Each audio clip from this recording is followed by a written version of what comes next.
জয় পাগলা বাবার জয় বন্ধুরা। সবাইকে অনেক, অনেক স্বাগত আমার চ্যানেলে। আশা করছি সকলেই ভালো আছেন এবং সুস্থ আছেন।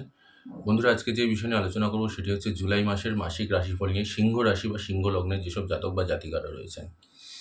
ভিডিওটি খুবই ইন্টারেস্টিং হবে। তার কারণ এই মাসটাতে এই মাসটাতে কিন্তু অনেক কিছু হওয়ার সম্ভাবনা রয়েছে। আপনারা থাম্বনেল দেখে তো আশা করি কিছুটা হলেও বুঝতে পেরেছেন যে ত্রিগ্রহী একটি যোগ তৈরি হচ্ছে এবং এই ত্রিগ্রহী যোগের সাথে, সাথে কিছু ভালো জিনিসও আসবে, কিছু খারাপ জিনিসও আসবে।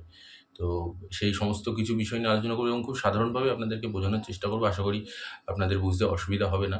তাই ভিডিওটা অবশ্যই শেষ পর্যন্ত দেখবেন, এটাই আমার অনুরোধ রইল। সর্বপ্রথম যে জিনিসটা বলব সেটি হচ্ছে আপনাদের আর্থিক স্থিতির দিকে। আর্থিক দিকটা যদি আমি দেখতে যাই তাহলে এই মাসটাতে কিন্তু আপনাদের টাকা পয়সার দিকটা মোটামুটি ভালোই আসবে। কোনো না কোনো মাধ্যম থেকে আপনাদের কাছে টাকা আসবে। কোনো জায়গায় আপনি ইনভেস্ট করেছিলেন সেই টাকাটা আপনার কাছে আসতে পারে। অথবা কোনো জায়গা থেকে আপনি লোন করতে চেয়েছিলেন, সেই লোনটা আটকে ছিল, সেই লোনের টাকাটা আপনার কাছে আসতে পারে। অথবা কোনো জায়গা থেকে অপ্রত্যাশিত মাধ্যম থেকে আপনার কাছে হঠাৎ করে টাকা পয়সা আসতে পারে। তো আর্থিক দিক এই মাসটা যথেষ্ট মোটামুটি ভালোই আছে। এই মাসটাতে ভালো অর্থলাভ হতে চলেছে।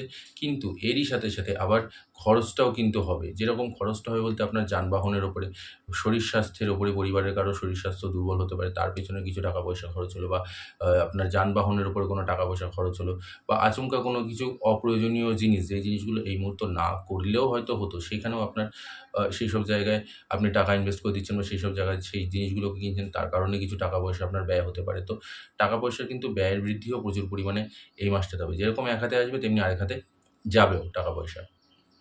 এবারে আসছি আপনাদের কর্মজীবনটা নিয়ে। কর্মজীবনের দিকটা যদি আমি দেখতে যাই, তাহলে কর্মজীবনের দিকে এই মাসটাতে আপনাদের নতুন কাজের সুযোগ আসবে। নতুন অনেক, অনেক কাজের স্রোত আসবে। তার সাথে, সাথে কোনো ট্রান্সফার হতে পারে আপনাদের, সেটা সরকারি বা বেসরকারি উভয় ক্ষেত্রেই হতে পারে। এর সাথে, সাথে আপনাদের প্রমোশনের যোগ রয়েছে। সেই জায়গাটা আপনাদের উন্নত হবে। তার সাথে, সাথে আপনার কোনো ইচ্ছে যেটা অফিসে দীর্ঘদিন ধরে আটকে ছিল, সেই ইচ্ছেটা আপনাদের পূরণ হতে পারে। কর্মের জায়গাটা আপনাদের শক্তপোক্ত হবে। নতুন কোনো কাজের সন্ধান আসতে পারে, সেখানে আপনি জয়েন করতে পারেন। আ এর সাথে, সাথে যেরকমটা আমি বললাম যে ট্রান্সফার হওয়ারও একটা যোগ রয়েছে। তো সেই জায়গাটা মোটের উপরে বলার কারণ হচ্ছে যে সেই জায়গাটাও কিন্তু আপনাদের উন্নত হচ্ছে, কাজের জায়গাটা। কিন্তু এরই সাথে, সাথে আবার আরেকটা জিনিসও থাকবে, সেটা হচ্ছে যে হঠাৎ কোনো গোপন শত্রুর দ্বারা আপনার কান ভাঙানি, আপনার যে অফিসের সিনিয়র আছে বা বস আছে, তার কান ভাঙানি হলো, তার কানে কিছু আপনার নামে নিন্দা সমালোচনা হলো। তার জেরে আপনাকে কিছুটা দেখবেন যে কিছুটা আপনাকে বাধাপ্রাপ্ত হতে হচ্ছে কোনো না কোনো জায়গায়, বা আচমকা কিছু একটা আপনার নামে কিছু একটা নিন্দা চর্চা শুরু হলো, সেটা আপনার কানে আসলো। সেক্ষেত্রে আপনার কিছু মনোক্ষুণ্ণতা বা বৃদ্ধি পেতে পারে। সেই জায়গাটাও কিন্তু আপনাদেরকে একটু বুঝে থাকতে হবে। দ্বিতীয়ত আসছি এবার ব্যবসায়ীদের জন্য। ব্যবসায়ীদের জন্য আমি এখানে বলব যে লাভের মুখ রয়েছে, বিশেষ করে বিদেশি মাধ্যমে। বিদেশি মাধ্যমের দ্বারা আপনাদের এই মাসটাতে অর্থ ইনকামের যোগ আসবে। কিন্তু ১ম দিকে হয়তো একটু বাধাপ্রাপ্ত হতে পারে। ১ম দিকে ডিলটা হওয়ার একদম মানে 11th আওয়ারে গিয়ে হয়তো দেখা যাচ্ছে ডিলটা ক্যানসেল হয়ে গেল। কিন্তু আবার দেখবেন দিন কয়েকের মধ্যেই সেই ডিলটাই আবার পুনরায় ঘুরে আপনার কাছে আসবে এবং সেই ডিলটা ক্র্যাক করে দিতে পারবেন আপনারা, বা সেই ডিলটার দ্বারা আপনার অনেক কিছু লাভ আসতে পারে। এর সাথে, সাথে ব্যবসাতে আপনি নতুন করে কিছু ইনভেস্ট করলেন নিজেরই ব্যবসাতে, বা একটু সম্প্রসারিত করলেন, একটু আরেকটু বড় করলেন। সেই যোগটাও কিন্তু ভালো আছে এই সময়টাতে আপনারা, সেখানটাতেও লাভ আসবে, সেখানেও ভালো আসবে। আলোচনা করব এবার আমি আপনাদের শিক্ষার জায়গাটা। শিক্ষার জায়গাটা যদি দেখতে যাই তাহলে শিক্ষার ক্ষেত্রে যারা সাধারণ শিক্ষার্থী আছেন তাদের কিন্তু এই মাসটাতে একটু পড়াশোনায় বাধাপ্রাপ্তর যোগ রয়েছে। পড়াশোনায় মনোনিবেশ থাকবে না, পড়াশোনাতে আপনাদের বিশেষ আ ভালো মন থাকবে না। বিশেষ করে যারা সিংহ রাশি বা সিংহ লগ্নের যেসব জাতক-জাতিকাদের সন্তান আছে, সেই সন্তান সংক্রান্ত কিন্তু একটা চিন্তা আপনাদের মাথার মধ্যে থাকবেই থাকবে। একটা anxiety আপনাদের মধ্যে কিন্তু থাকবেই। কারণ সন্তান এই সময়টা আপনাদের কিছুটা অবাধ্য হতে পারে। তার পড়াশোনা বাদ দিয়ে অন্য সমস্ত কিছুতেই মন থাকবে, কিন্তু পড়াশোনার ক্ষেত্রে বিশেষ একটা মন থাকবে না। সে অন্য কিছু জিনিসগুলো নিয়ে কিছুটা আ ব নতুন কিছু জিনিস জানার আগ্রহ, বা পড়াশোনাটাকে ছেড়ে দিয়ে খেলাধুলার প্রতি, মোবাইলের প্রতি, কম্পিউটারের প্রতি, এই জিনিসগুলোর প্রতি তাদের আকর্ষণটা অতিমাত্রায় বৃদ্ধি পাবে। তবে যারা সরকারি চাকরির জন্য পড়াশোনা করছেন, বা বিদেশে গিয়ে পড়াশোনা করতে চাইছেন, বা বিদেশে পড়াশোনা করছেন, তাদের জন্য ভালো সময় এই সময়টা। এই জায়গাটাতে অনেক কিছু প্রাপ্তি পেতে পারেন। এই সময়টাতে নতুন কোনো চাকরির সুযোগ আসতে পারে, বা নতুন কোনো শিক্ষার সুযোগ আসতে পারে এই সরকারি চাকরির পরীক্ষার মাধ্যমে বা পড়াশোনার মাধ্যমে, বা আপনারা বাইরে গিয়ে কোথাও পড়াশোনা করতে চাইছেন, সেটারও একটা যোগ কিন্তু ভালো এই মাসটাতে আপনারা উপভোগ করতে পারবেন। এবারে আসছি আমি আপনাদের প্রেম জীবন এবং দাম্পত্য জীবন নিয়ে। প্রেম জীবন এবং দাম্পত্য জীবনে কিন্তু প্রচুর পরিমাণে সমস্যার যোগ রয়েছে। বিশেষ করে যারা প্রেমিক-প্রেমিকা রয়েছে তাদের মধ্যে ছোটখাটো বিষয় নিয়ে ঝগড়া, ঝঞ্ঝাট, অশান্তি, কোনো তৃতীয় ব্যক্তির কান ভাঙানি বা তৃতীয় ব্যক্তির আ উম এর মাঝখানে ঢুকে আপনাদের সম্পর্কের মধ্যে ঢুকে যাওয়ার কারণে আপনাদের সম্পর্কের মধ্যে চির বা বিচ্ছেদ হওয়ার যোগ রয়েছে, অথবা নিজেদের মধ্যে ছোটখাটো বিষয় নিয়ে কোনো কথা কাটাকাটি বা ভুল বোঝাবুঝির মাধ্যমে আপনাদের সম্পর্কের মধ্যে চির ধরার সম্ভাবনা রয়েছে। একটা দূরত্ব তৈরি হওয়ারও কিন্তু যোগ রয়েছে। তো নিজেদেরকে এই সময়টায় সাবধানে থাকতে হবে, মাথা ঠান্ডা করে রাখতে হবে। কারণ এই মাসটাতে কিন্তু আপনাদের মাথাও খুব পরিমাণে রাগ অতিমাত্রায় বৃদ্ধি পাবে। তার সাথে আচমকা আপনার মনে হতে পারে যে এই কাজটা এত স্লো হচ্ছে, আমাকে আরেকটু ফাস্ট হতে হবে।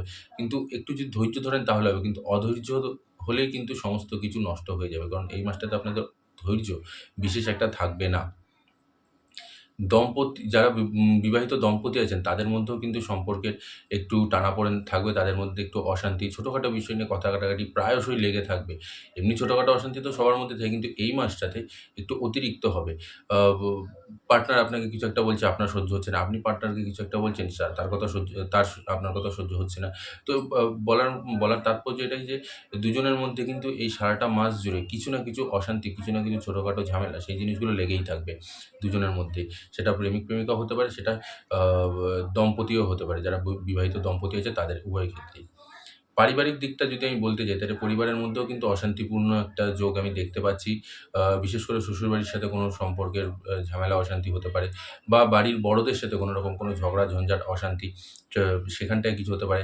সে একটা কিছু বলল, সেটা আপনার সহ্য হলো না। আপনি কিছু একটা বললেন, তাদের সহ্য হলো না। তো এই বিষয়গুলো পরিবারের মধ্যে বা কাকাদের সাথে, মামাদের সাথে, আত্মীয়স্বজনদের মধ্যে ছোটখাটো বিষয় নিয়ে অশান্তি, বা এমন কিছু একটা আপনি শুনলেন আপনার নামে আলোচনা করছে, যেটা আপনার রাগ হলো, সেটা নিয়ে হতেই পারে।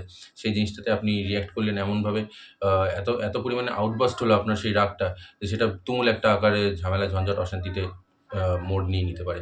তো পরিবারের মধ্যেও কিন্তু অশান্তি, ঝগড়া, ঝঞ্ঝাট, ঝামেলা এই জিনিসগুলো আপনাকে ফেস করতে হতে পারে। এটা একটা সাবধানে থাকবেন। এবারে আসছি স্বাস্থ্য নিয়ে। স্বাস্থ্যের দিকে আপনাদেরকে বিশেষ নজর দিতে হবে। বিশেষ করে মানসিক অশান্তি থাকবে, অ্যাংজাইটি থাকবে, পেটের সমস্যা দেখা দেবে, হাঁটুর সমস্যা দেখা দেবে। যাদের হাঁটুর সমস্যা আছে, যাদের অ্যাংজাইটি আছে, যাদের ইনসমনিয়া আছে, ঘুমের সমস্যা দেখা দেবে, পেটের সমস্যা দেখা দেবে এই সারাটা মাস জুড়ে। আ এইগুলোকে আপনাদেরকে একটু সাবধানে থাকতে হবে। এই জায়গাটা আপনাদেরকে একটুখানি বুঝে শুনে চলতে হবে। যখন এরকম কোনো কিছু হবে ঠান্ডা মাথায় থাকবেন, ডাক্তার দেখাবেন, মেডিসিন নেবেন, ফেলে রাখবেন না, নেগলেক্ট করবেন না, নচেৎ কিন্তু বিষয়টা আরো গাড়িয়ে যেতে পারে। আর এর সাথে পরিবারে যদি বয়স্ক কেউ থেকে থাকেন, মানে বাবা-মা যদি জীবিত থেকে থাকেন, তাহলে যাদের মা জীবিত আছেন, হয়তো অনেকের আছে যাদের মা মৃত, মা মারা গেছেন। আ সেক্ষেত্রে বাবার হয়তো সমস্যা দেখা দিতে পারে, বিশেষ করে বাবার দাঁতের সমস্যা এবং কানের সমস্যা। আর যাদের মা জীবিত রয়েছেন, তাদের ক্ষেত্রে আমি বলব তাদের হাঁটুর যন্ত্রণা, কোমরের যন্ত্রণা, পায়ের পাতার যন্ত্রণা, গাঁটের যন্ত্রণা, এই যন্ত্রণাগুলো কিন্তু তাদেরকে ভোগাবে খুব পরিমাণে। বয়স্ক মহিলাদের বয়স্ক মানুষদের এই সমস্যাগুলো কিন্তু খুব পরিমাণে ভোগাবে। সুতরাং এগুলোকে একটু সাবধানে থাকতে হবে। এগুলোকে একটুখানি আ নেগলেক্ট করবেন না। এগুলোকে আ রিকভার করার চেষ্টা করবেন। ফেলে রাখবেন না করে। আচ্ছা, এর সাথে যেটা বলব সেটা হচ্ছে যে ভ্রমণ ভাগ্য এই মাসটাতে ভালো রয়েছে। এই মাসে কোনো তীর্থস্থানে ভ্রমণ করার যোগ আসছে। যারা প্ল্যান করছেন তারা আশা করি রিলেট করবেন। যারা তীর্থ ভ্রমণে কোথাও দূরে কোথাও যেতে চাইছেন, মন্দিরে বা অন্য কোনো জায়গায়, সে একটা হতে পারে। এর সাথে জলজ জায়গায় ভ্রমণেরও কিন্তু একটা যোগ আপনাদের এই মাসটাতে আমি দেখতে পাচ্ছি। সেখানেও কিন্তু আপনাদের লাভ আসতে চলেছে। কোথাও হয়তো আপনারা প্ল্যান করেছেন, দীঘা হলো, পুরী হলো, মন্দারমণি, যাই হোক না কেন, যেকোনো একটা জলজ জায়গায়, কোনো না কোনো একটা জলজ জায়গায় আপনাদের কিন্তু ভ্রমণের একটা যোগ দেখা যাচ্ছে। যারা প্ল্যান করছেন তাদের কিন্তু এই মাসটা প্ল্যানটা সাকসেস হবে। সেটাও একটা ভালো দিক দেখা যাচ্ছে। এর সাথে যেই জিনিসটা বলব সেটা হচ্ছে যে প্রতিকার হিসেবে আপনারা যেই কাজটা করবেন সেটা হচ্ছে অবশ্যই প্রত্যেকদিন এই মাসটাতে অন্তত, বিশেষ করে যারা করতে পারছেন না, করতে সময় পাচ্ছেন না, তাদেরকেও আমি বলব, আর যারা করছেন তাদের তো খুব ভালো, কিন্তু যারা করতে পারছেন না তাদেরকেও বলব এই মাসটাতে অবশ্যই করে কিন্তু আ হনুমান চালিসা প্রত্যেকটা দিন পাঠ করবেন। সকালে চেষ্টা করবেন পড়ার, সকালে না হলে সন্ধ্যেবেলায় চেষ্টা করবেন পড়ার, কিন্তু প্রত্যেকটা দিন হনুমান চালিসা পাঠ করার চেষ্টা করবেন। কারণ এই মাসটাতে আপনাদের কিন্তু খুব পরিমাণে মানসিক অশান্তি, মানসিক চাপ খুব পরিমাণে ভোগাবে চারিদিক থেকে। আপনার হাতে টাকা আসবে, আপনি তারপরে আলাদা খরচা করে ফেললেন, তখন এবার আপনার মাথায় হাত পড়ে যাবে যে, এবার আমি বাকি ঝামেলাগুলো বা বাকি আ সমস্যাগুলো টাকার কি করে মেটাবো? সেই একটা দিক আপনাদেরকে ভোগাবে। এর সাথে আপনি কোথাও যেতে চাইছেন, সেখানে নানা রকম চিন্তাভাবনা, যে যাবো, কি হবে না হবে, আবার আসবো কিভাবে? মানে নানা রকম যে আমাদের মাথার মধ্যে যে জিনিসগুলো ঘটেছে, মানসিক চিন্তাগুলো, মানসিক চাপগুলো, বলার তাৎপর্য এটাই যে এই anxiety বা মানসিক চিন্তাগুলো সেটা কিন্তু আপনাদেরকে বা দুশ্চিন্তাগুলো আপনাদের খুব পরিমাণে ভোগাবে। তো সেই জায়গাটা মাথা রেখে ঠান্ডা রাখতে হবে। অযথা কারো সাথে ঝামেলা, ঝগড়া, অশান্তিতে জড়াবেন না। সেটা কিন্তু অনেক দূর গড়িয়ে যেতে পারে। কারণ এই মাসটাতে কিন্তু আপনাদের মাথা খুব পরিমাণে গরম থাকবে। খুব পরিমাণে ছোটখাটো বিষয় নিয়ে রাগ উঠে যাবে, আচমকা, যেটা হয়তো কোনো কিছুই না, খুব শান্তভাবে কথা বললেও হয়ে যেত। সেখানে আপনার হুট করে রাগ বৃদ্ধি পেয়ে যাবে। সেখানে আপনি এমন কিছু রিঅ্যাক্ট করলেন যে ঝামেলাটা আরো বেশি পরিমাণে বৃদ্ধি পেয়ে গেল। সেটাকে আপনারা মাথায় রাখবেন। সেটাকে মাথায় রেখে আপনারা এগোবেন। আগামী দিনটাতে এগোবেন। দেখবেন যথেষ্ট ভালো হবে। আর যেটা বললাম যে হনুমান চালিসা অবশ্যই প্রত্যেকদিন পাঠ করবেন। তার সাথে যারা দীক্ষিত আছেন তারা বীজ মন্ত্র জপ করবেন। আর যারা দীক্ষিত নন তারা ঈশ্বরের নাম জপ করতে থাকবেন। সেটা রাম, রাম হতে পারে, শিব, শিব হতে পারে, রাধা, রাধা হতে পারে, কৃষ্ণ, কৃষ্ণ হতে পারে, হরি, হরি হতে পারে। যাই হোক না কেন, আপনি নাম জপটা করতে থাকবেন। সারাক্ষণ নাম জপ করবেন। ঘুমাতে যাওয়ার আগে চোখ খোলা থেকে শুরু করে চোখ বন্ধ করা অবধি মন্ত্র জপ অথবা নাম জপ করতে থাকবেন সারাটাক্ষণ। দেখবেন সমস্ত কিছু ঠিক হয়ে যাবে। কোনো বাধা বিপত্তি সহসা আসবে না, বা আসলেও সেই বাধাটা কেটে যাবে।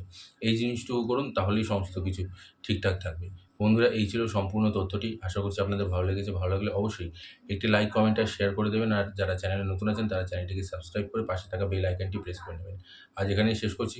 কমেন্ট বক্সে কিন্তু একদমই পাগলা বাবার জয় লিখতে ভুলবেন না। আমি পাগলা বাবার কাছে আপনাদের এবং আপনাদের পরিবারের সকলের সুস্থতা এবং মঙ্গল কামনা করছি এবং প্রার্থনা করব যাতে বাবা আপনাদের সকল ইতিবাচক ইচ্ছেগুলোকে পূরণ করে দেন এবং আপনাদের সমস্ত বিপদ আপদ, দুঃখ দুর্দশা, অভাব অনটন সবকিছু থেকে বাবা দূরে রাখেন এবং আপনাদের জীবনে সুখ সমৃদ্ধি বয়ে নিয়ে আসেন।